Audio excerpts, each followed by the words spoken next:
This is part 6 of a set of videos involving David Cawston and his links to the Essex Boys and people he knew who were linked to the murders. If you are interested in this case, you can join my Facebook group called The Real Essex Boys Murder Group. I'll let you carry on where you left over in the last video, where you go up to moving your money from illegal activities to legit companies. Before we start, would you like to say a few words about the sad death of Dave Cawston? Yeah, as you know, I don't watch much of this stuff. I don't even watch myself, so I forget what I was saying in the last ones. But yeah, I thought I did watch some of his stuff. He was a very funny guy, and definitely he talks sense.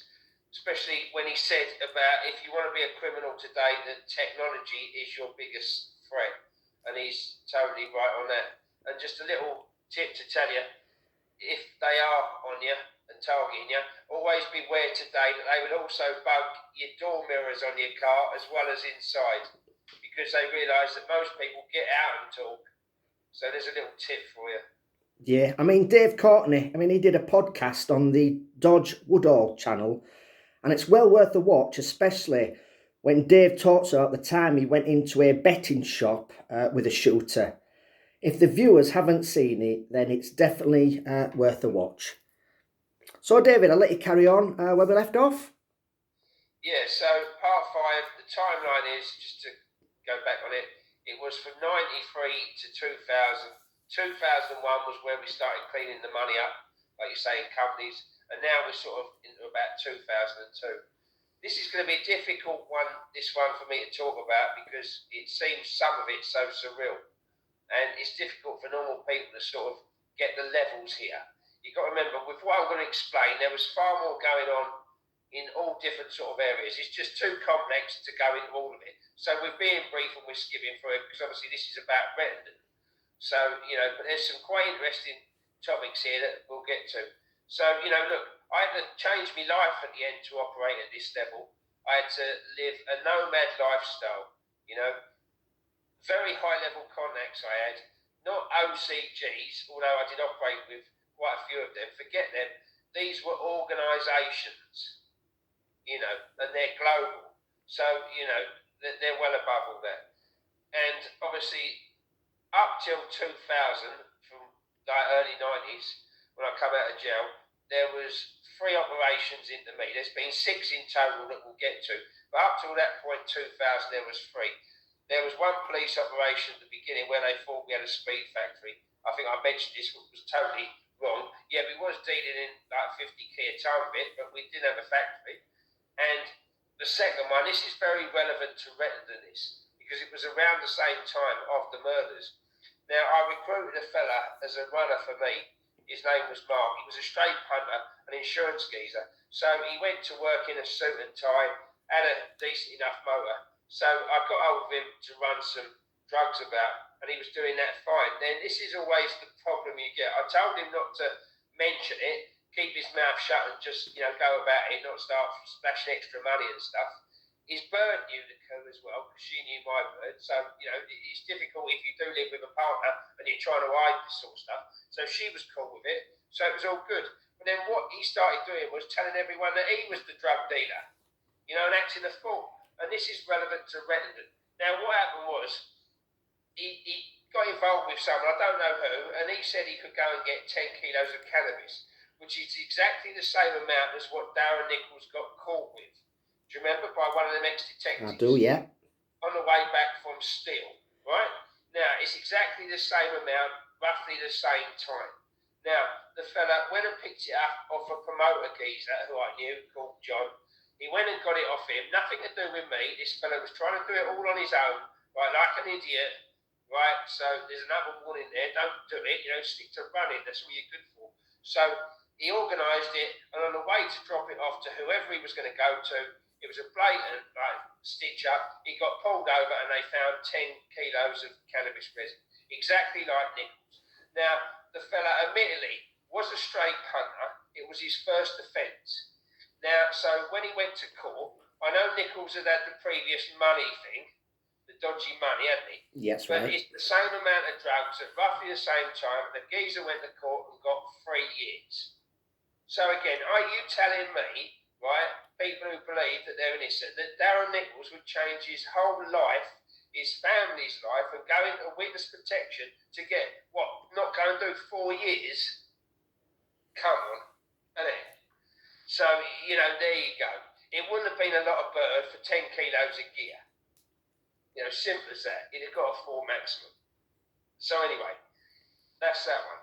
Now, obviously, the third operation in the May in 2000 was a customs one that we dragged them out of the motor, complete idiots. You know, who follows you around in a red Subaru estate? There's only one of them in the world. You know, absolute joke. Like these police units, they're a proper joke. You know, they're useless. If you know what you're doing, you spot them a mile off. You know, end of story. So that's that. So now, like I say, we'd invested in companies. We've been working with one for a while, Teldex. This was a fella out of Danbury, Essex, called Steve Dagworthy. We've been working with him for a number of years, putting big lumps of money with him. Now, what it was, it all started going wrong in about 2004, which is just as I've been starting to buy up property development sites and go into construction. So we were 100% legit. We've been paying tax on our money with Dagworthy. It was all straight. From sort of 2000, we left everything behind. It was a complete transition. Right? Anyone who even gets involved in crime, if we're involved in straight business, where there's a lot of money anyway, you know, to me, you're a mug. Because if they get you for one, they'll just take the lot.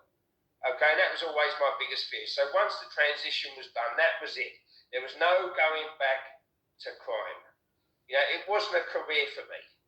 You know, I knew when to get out. I could literally retire at 35 if I wanted. I had enough money put, but I didn't need to do anything else. But obviously, I wanted to do legit property development construction. That was my dream. You know, I know I messed it up, but I'll tell you about that in a minute. So anyway, what happened was we were working with Teldex. We've been working with him for a number of years. Other people we knew had monies with him, properties, houses, all sorts. Well, it was all straight as far as we was aware. What he was doing was meant to be buying printing machines out of companies and breaking up companies and God knows what. But we were getting our money, paying tax, and we was happy. Anyway, what happened was, and in 2004, right, it all sort of come on top. Someone county courted this Dagworthy for £1 million that he had with him legit. I can't say the fella's name because I looked at it the other day. He's still alive. He's 87 now. He doesn't live far from here. Right, his name's Ken. I'll tell you that. You know he is because he's got a connection to Brinks Mac. Yeah, I know what you mean. I know what you mean. Detective spell for it as well. You know, not like Billy Jasper. When I put something together, I put it together in so much detail. It's basically the truth. So what it was, he county courted Dagworthy for £1 million, and then it all sort of ground to a halt. Monies weren't coming back, and then all this rest of it. So there were problems. Now, what it was, Essex Police launched an investigation here, not through our side, through other people. A money laundering investigation into Dagworthy and his Teldex company. You have to cut that bit out. He was at the forefront of it, right, because he had the most money. Now, at the end of the day, right, our concerns were when we were told what was really going on with Teldex by this fella who lost £1 million, we were quite horrified because we realised that Dagworthy's doing all sorts of dodgy business, laundering drug money and all sorts of stuff. There was other organised crime groups mentioned that they lost a lot of money. In fact, the fella took me to meet someone who handed Dagworthy the money. You know, he didn't think that I believed it, but I did. And when we had the meeting with him, we sort of said that we know people who have got about 3 million with this Dagworthy between us and other people. What do you know? And he pulled out a list with about another 9 million. So, and then we was all horrified. You know, this is a joke. What's going on here? Today, we don't know, and only Dagworthy knows. Anyway, cut a long story short, there was a big investigation around it. The fellow ended up getting 6 years for it. Now, that's nothing to do with us. We didn't even put a statement in. We told the police to deal with our accountants and administrators, which is what we had to do by law because we're legit. You've got a bit of paper where I think I lost nearly 400 grand. You know, I could put some of this out now that we've come to this sort of part of it. I'll do that. I mean, so, David, that Steve Dagworthy, yeah. I mean, you didn't just lose money through him. a well-known organised crime group also lost money, but we won't mention who they are. But there were other syndicates. Pardon?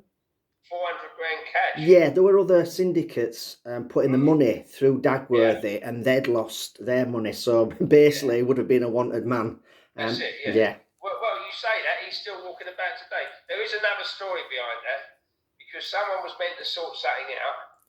I mentioned this in the Atwood interview in more detail. I won't go into it now, but he was meant to get snatched at Shenfield Station and served up. Not murdered, just served up and thrown out of the van. And we was going to put some money towards that, but the geezer was meant to be organised it never happened. Like 99% of these things don't. You know, so anyway, that's that. So he's still walking about today. No one's done nothing. So, you know, I don't care. 400 grand at that point in time didn't make a dent to me. I wasn't bothered as such. It was what it was. What I was more bothered about is we knew that Dagworthy is a straight punter, a little weasel rat, right? And he is going to scream up. He's going to point the finger at us, say it's that us, we've pressured him, or something involving us. The police have wanted us for years, customs, all the rest of it. And my concern and my partner's concern was, look, we've got all this. I've got properties in Fuerteventura. I've got construction projects. I've got it all. Everything is legit. And now he's just dragged me back into something that I left behind. So through no fault of our own, we're in a position. Look, we still have the chance, if they come in and start seizing everything, saying it's proceeds of crime, you could be years before you can prove and get this back. Right? It's a long process. You know, you've got to try and prove it's all like straight money, which isn't difficult because it was once we cleaned everything up. But it's aggravation, and it's not done in a week.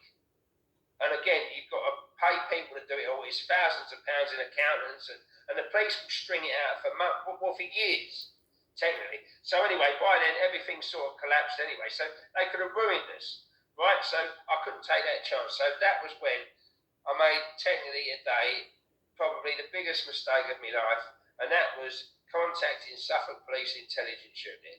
Now, on the first call I made to them, I told them, at the time, on the phone, of 3 operations they were running, right? This closed intelligence unit, right? I'm not meant to know anything about them, but I answered the phone to them and told them of 3 ongoing operations.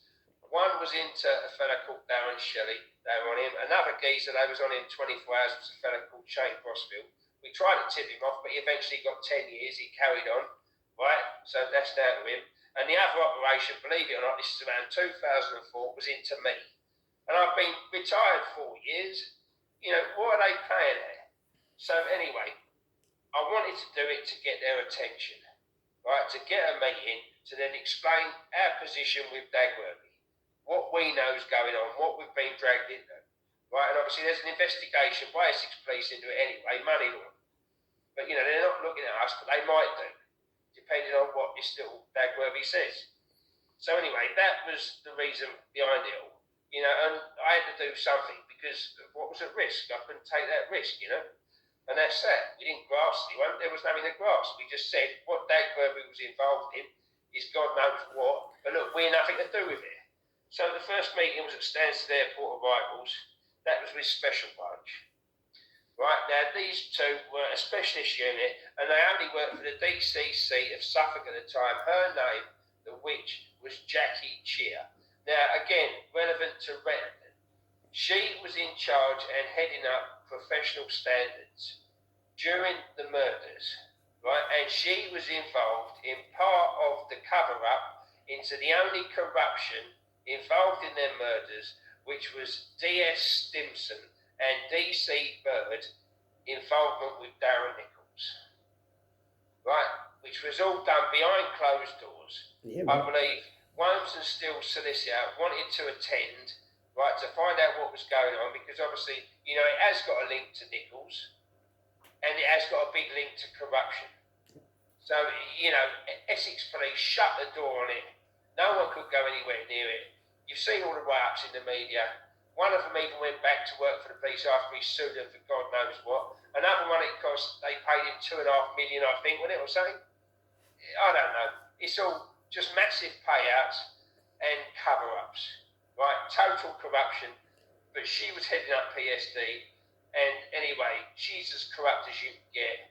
But you have to know, with the players that I was involved in, these people I'm going to name, I'll name them now in Atwood, I didn't bother, I don't care now, it's her. But if you look at their history, their background, she come straight away from what's called the Home Office Reform Unit, right, before she even joined the police. And these people are brought in by the Home Office, they're told, look, you come to us, we're going to put you in various police forces, you'll be fast-tracked, you know, you'll do this, you'll do that, then literally, you know, you're under their umbrella, right, and whatever it is you need to do to get to where you're going to go, you're going to do. And that was her first, like, corruption cover-up that I can see anyway. Also, she was involved in something to do with the Baldwell murder. They're all right linked. Baldwell and Redden are like that. Yeah. Right? Same people. Anyway, so that's her. She later on, after me, became Chief Constable of Cleveland. She was head of the Strategic Command Corps, lead on anti-corruption, and all this. She's the high flyer of the Chief Constables. Right? Proper witch. Anyway, so her special branch people met me, and I only worked in an office and reported directly to her. Right? So anyway, the link goes back to Reddington with her. That's the only corruption in that case. Forget what the ex-detectives say about that other geezer who married Ralph's missus and all that nonsense. That ain't corruption. Right? The real corruption, we're never going to find out what it is. That's Stimson and Bird. End of.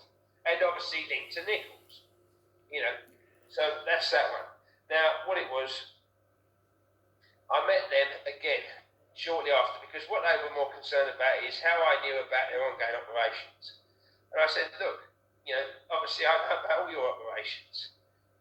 Now, what it was, I left it a couple of weeks, then I made another meeting with them, funny enough, at Mark's Tay. There was a cafe there, and that's where, again, Nichols bet still apparently at Ron Pollins' motorcycle. We used to buy me crash downs out there. It's gone now. So I had a second meeting with them a couple of weeks later, and I told them where this leak was coming from. I wanted to give them a bit of assistance, right? So hopefully they're going to put a good word in for me with this money laundering team, right, and all the rest of it, and know that I'm genuine, right? I'm not trying to like pull the wool out of their eyes. Plus, not being funny. Look, I have plenty of police in my pocket to get hold of like these people at their level, special branch, potentially would have been well handy. Put it that way, right? It's always handy to have, you know, information coming from police, even today, when you're not involved in nothing, as far as I'm concerned. So that was the second meeting. Then, there was quite a long time. And what it was, if you've got to go and watch the Sean Atwood, I won't go into details, it's too long. But there incidents happened, events happened. One was the prostitute Kelly, the night with her, relating to the heroin, the mother and the kid like serving it up, bringing it round that night. Go and watch the Atwood interview, it explains all that. And the other one was my family's history, the war hero uncle. I can put some of this out, the Military Medal of Honour winner, and that sort of stuff. And the way I felt about, you know, at the time, patriotic, what's going on, the war in Afghanistan and all that. And I'm looking out my windows at brand new Ferraris and M3s and living in luxury, you know, and how guilty I felt for what I'd done. So go and watch Atwood and that'll explain more of that. So a third meeting was called, but it was a while after the second, I believe well over a year. And that was after these events. So I put it to them, look, things have started going bad for me in the construction, right? I didn't want to, you know, build 10, 20. I wanted 100 straight away. And I'm the only one I know who has built 25 flats and 28 houses. Some of them houses are over £1 million. And I've made a loss, right? It's ridiculous. I'm the world's worst businessman. I was a good criminal, but not good in straight business. So there you go. Right, that's another story. So I lost millions of pounds. In fact, my mates were laughing, calling me the $6 million man. But I lost a bit more than that. So anyway, a lot was going on at the time surrounding this. Now, someone had come forward to me and they wanted me to go and do what I did before, which was drug trafficking and transport. And this was heroin coming out of Afghan, and I'd been bringing it back from Turkey through Europe straight here to other destinations as well as the UK, right at the highest level. Now, people think criminality is involved at these levels. It's above criminality. It's a mixture at that level, right? And then it comes down to criminality. The top levels are a mixture of military/intelligence agencies, and then the criminals come below them. So anyway, it was coming out of source. And at the time, the media were portraying all this. You've seen all the attachments, all the stories, because you've got them all. I've sent you all this. You've had tons of evidence, like the ex-detectives. The media portrayed it as the chain of terror. Right? The opium in Afghan is funding the terrorism and all that. It's all bollocks. Right? It's all lies. But at the time, like everyone else, I was deceived and I believed what they were saying. Right? Technically. So that was what it was to combat. Right? So there you go. So I told them at the third meeting, I've been offered this, that I can help you, I can stop it coming into the UK at the highest level, right? We're not talking kilos of it, it will be tons of it. Certainly over time will be multiple tons of it, and that's that. So at this level, things matter. So anyway, straight away, they said, right, we'll set up a meeting with other agencies who need to deal with this. And that's it. So the meeting was set up. It took a couple of months. It was set up, a high-level secret meeting at a hotel in Stansted Airport under a false company, fictitious name, and all the rest of it. And there you go. What was said at that meeting also could not be ignored. Forget the drug part of it, right? There was other issues, let's just say extreme, right? And if you put an ist on the end of it, you'll get the gist of it, right? Yeah. People who have murdered, travelled, converted, and now want weapons. Extremists. You've seen the evidence of this. The ex-detectives have got the evidences. Atwood's got it. Bernard's got it. 100 people have got it. They're not making it up. I don't like talking about it. So anyway, things could not be ignored.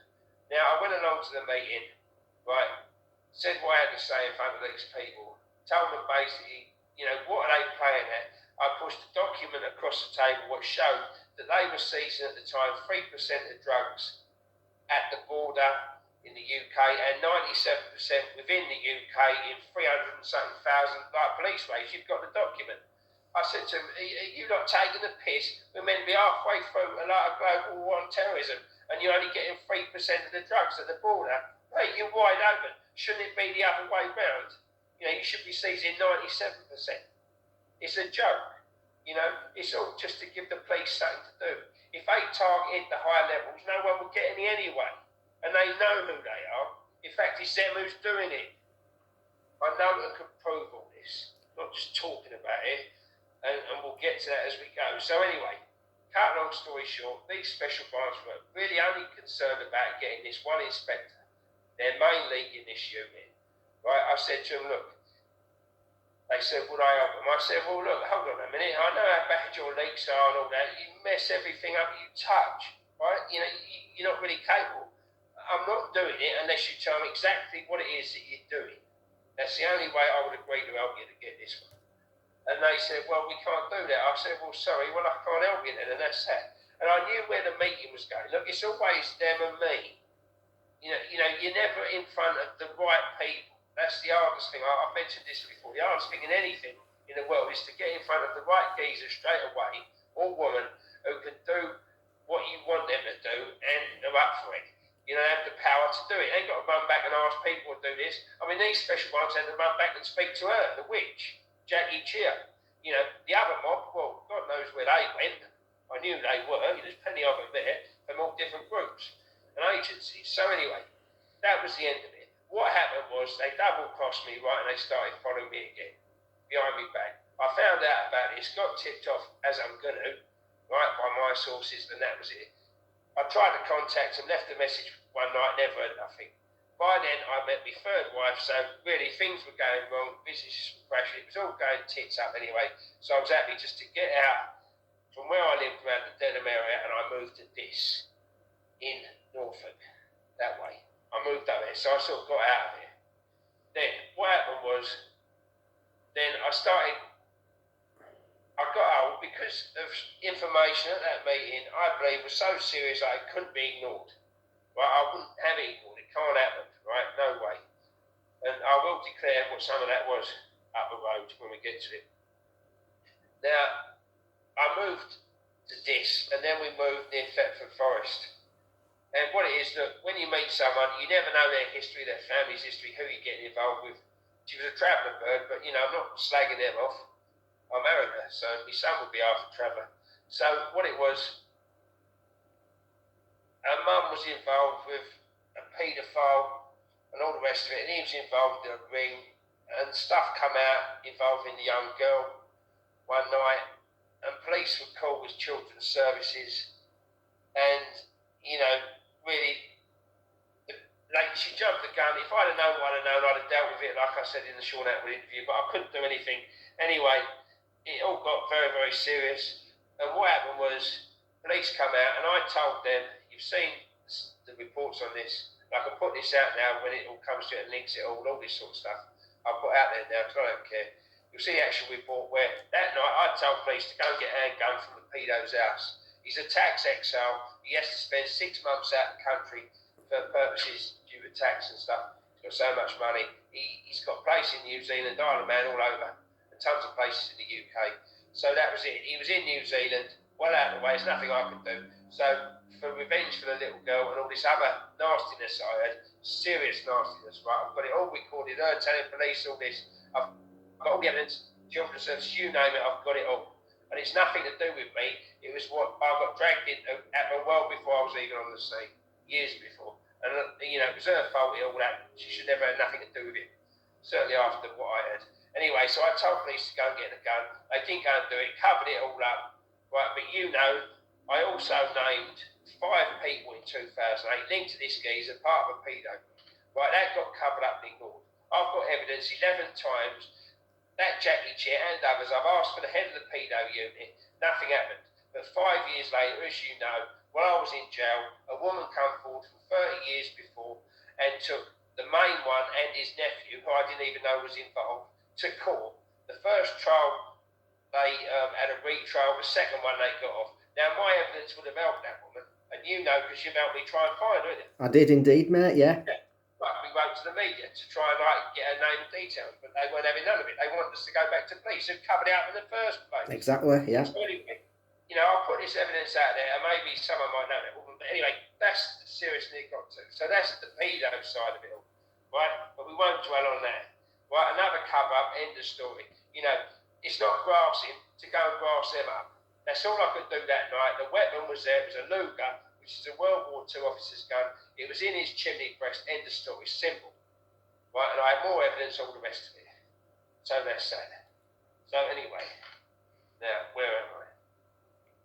Oh yeah. Then, during that time, right, was when I started making a complaint, right, about what's happening, trying to get issues done. They were messing me about and all the rest of it. It went to silly levels. I was getting contacted by people who, if you rang up the police and asked them, they don't even work for them. One geezer, his name was Nick Simpson. I called him the spy hunter. And he said to me, look, he said the first time that any sort of Bent police know about him is when he arrests them. He's like some sort of high up internal affairs, I don't know, group. God knows. So it all got sinister, and then they wanted to meet me not at a police station, but at a disused army base and all this stuff. So I'm thinking, what's going on? They're going to set me up again. I didn't get paranoid, but I had concerns. And then they called me into Mildred Police Station and threw an Osman warning in front of me. You've got copies of this. This is in May 2008, saying someone wants to kill me. I said, well, I can tell you he's armed. I armed him. Yeah. And then, he's telling me, well, I might investigate you for selling Class 1 firearms. I said, you having a laugh? What are you on about? All got just silly.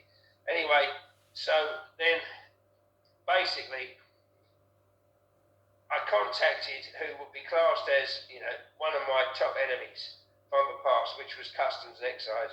So I contacted the Customs and Excise Intelligence Unit, and I was given a code name. You've got the documents here. I'll put them out. I don't care because I'm not an informer.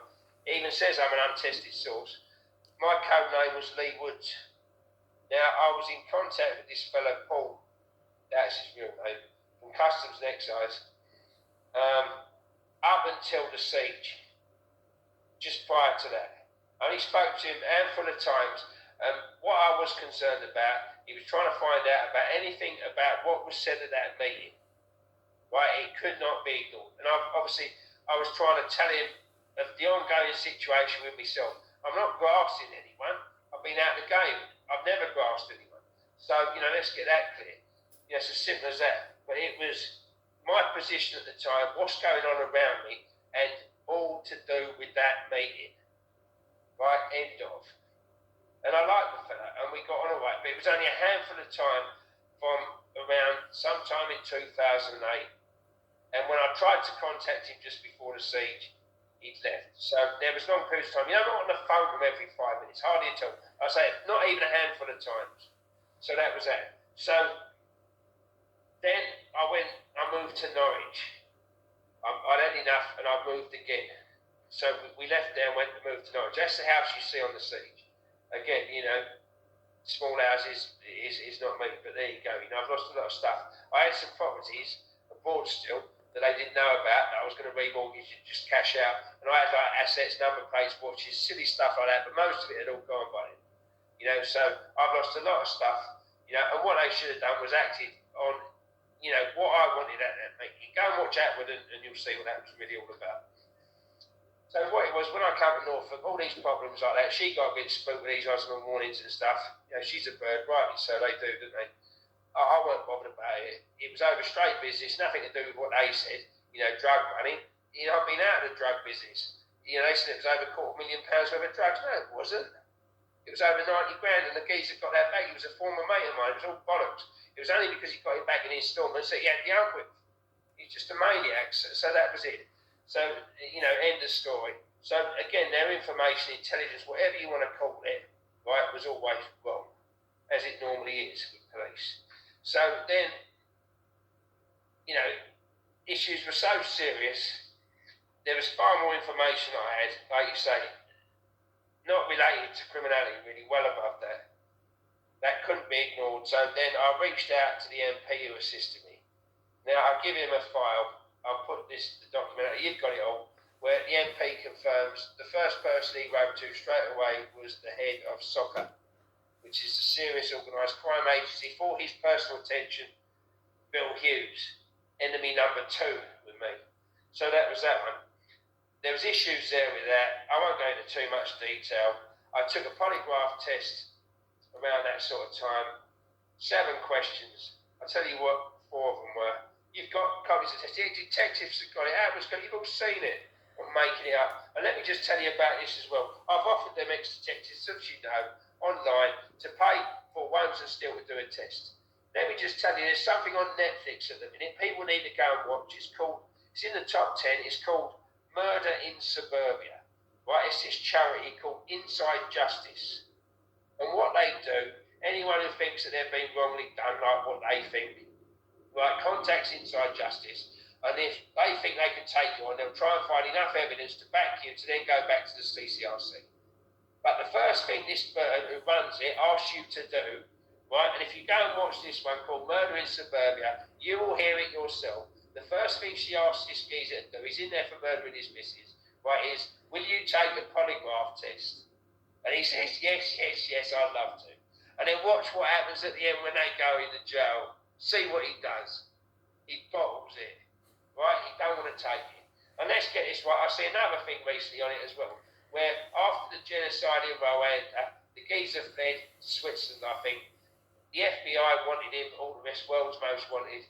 That's what I think the programme's called, World's Most Wanted. It's on Netflix again now. Someone come forward and said, look, I can get to this man you want, blah, blah, blah. First thing the FBI done was wire the geezer up. Is he telling the truth? And that's exactly what I offered. I even offered one agency to wire me up themselves, and I give them a list of questions, and I told them I'll pass everyone before I even took the test myself. So there you go. You're not making it up, am I? The first 2 are about containers stolen from a military airbase. Right, you've got that one. That's 1 and 2, and that relates to them. And then there was another one. Do I know of one gang who in 1 year imported over 100 tons of drugs into the UK? Yes. Well, that was me. And then the second one was, do I know the names and details of one gang who imported over 100 tons of drugs into the UK? Yes. That was me. So, they're easy ones to answer, aren't they? Not my drugs, but it was me. Right? So there you go. Now, what happened was, as I say, it's all the pressure's building up here. Police are dragging their heels, MPs are backing me. I can't get no joy. It's all getting covered up more and more and more, as you know. You've heard the story. Go outward to listen to it. Everything's in place, right? I didn't really know what to do. Now, we get back to Reddington, one of the players, Bernard O'Mahony. Now, obviously, I knew all about his books and that sort of stuff. And some of the work he'd done I thought was quite good. Certainly the one where he deceived the nail bomber was quite good. He got into him. And there was another one, something about some pedo thing that he'd done. So, I thought, I knew of him, but I've never met him personally. But I thought, look, he's a man who's got similar sort of issues, who knows the psychology of it all, what's going on and all that. And I obviously knew that he had media contacts, obviously. Things that I didn't have at the time. And I wanted him. I don't know really why I contacted him. I don't know. I can't really remember what I wanted him to do. It was to try and expose some of it on some sort of level to pressure them to get back behind another meeting. That's what it's always been about. Even going back a number of years, it was always about that, as you know. It's always getting back this time to another secret meeting with the right people this time. It was always about that. So I wanted to try and expose some of it at a certain level and then to pressure them to act. So I managed to meet him. We met in Whitford in a cafe there, like what he says. He's got the dates wrong because I'd already taken the polygraph test. And the polygraph test is dated, as you know, February 2010. So I met him shortly after that, a couple of weeks. Went to meet him in Whitford, which is a long way from up Norwich where I live. Sat in the cab. Now, give Bernard his due. As you know, normally he records everyone up, doesn't he? Yeah. Well, I won't know if he did, but he didn't record me up, and normally I record everyone up, and I never recorded him either. So we went and met him, we had a chat like that, and I don't know, I could see really that it weren't going nowhere. I mean, look, Bernard, bless him, he's always on the end of a phone if I want. I know he gets a lot of flack, and really now his time has sort of come. He's getting proved what he says is right, looking at the evidence and stuff, and we'll go into this in more detail when we come to talk about it. There's a lot more as we go through these little videos where I can put stuff out about the ex-detectives, about all this, about other murders linking to it all, what they've seen, and what they really are all about. And then you can make the decision. It's not whether you think they're guilty. Look at how deceptive them ex-detectives are. If you destroy them, you destroy this whole narrative, their narrative. And, the evidence is stacked up. I've offered Wilmes and Steele to take that polygraph test away. They'll never do it. And also, as well, this gagging order is nonsense. Right? Who do we know who's ever had a gagging order? Everyone seems to come on YouTube and talk about, their offence, even when they're trying to get it overturned. An example is that fella, seems a nice fella, that Kevin Lane. Yeah, that's right, yeah. Who talks about him? No one else is not allowed to talk about their murder or offence. The only restrictions that one would have is not to contact the families, and that's about it, or go maybe to service. I don't know. Where's the evidence of the gagging order then?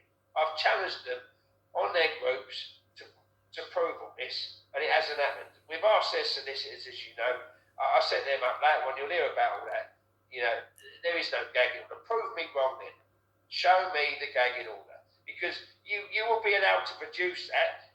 That's human rights. If you have got a restriction that you are not allowed to talk about that case to the media or anyone else, what's stopping anyone putting that up? They can't nick you for that or throw you back in jail, can they? It's never going to happen. They're never going to take the test either. You can say what you like about them tests. Agencies, governments, all around the world, companies are using them left, right, and centre. Even Essex Police today, Mossimo unit, who I was under, management of violent sexual offenders, don't know why, it's not even violent, right? And you've got intelligence reports confirming that. Again, I'll put that out to show their narrative against what is true. Now, they use them today on the Picos. That's Essex Police have got a polygraph test. I'm sure that Chief Constable will welcome, and it wants to get on the phone and will give him a free test all day long. Yep. Put his thing to bed. There is no way, right, they would pass that question. You would have to be so highly trained to pass it. Think of the pressure you would be under. I've taken a test, mate, on a triple murder, isn't it? How are you going to lie about that? The machine's going to blow up. And as for that Billy Jasper, mate, I wouldn't even waste my money getting in to take a test. He's spending my money on heroin. It's a joke, isn't it? So anyway, getting back to Bernard. I went and met him, you know, people can say what they want about Bernard. He's been all right to me. He's going to let me see what he's going to write about me in this upcoming book, which, you know, I'll take him at his word on that. And that's just so he gets it right. That's all I want. Just get the truth right. It's fine. You can say what you want about me.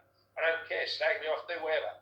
Like you say, I don't watch myself. I don't watch comments or nothing. But anyway, we had the cup of tea. I could see like, he weren't really that interested. I told him about Tucker and the robbery and the links to it. I obviously never said I was anything to do with the murders to Bernard. In the next video, you're going to hear about the brother, John Holmes, and my contact and dealings with him. That was different. So anyway, I left Bernard. As I left, just before the end, I had the polygraph report. I tossed it across the table to him and went, look, this is what I'm talking about. You know, and I won't tell you what I said. I tossed it aside. He looked at it like that. I pulled it back and just said, like, really saying, look, mate, this is well above, like, Essex Boys shit. And that was it. And we parted company. So, yeah, I'll leave it there for now.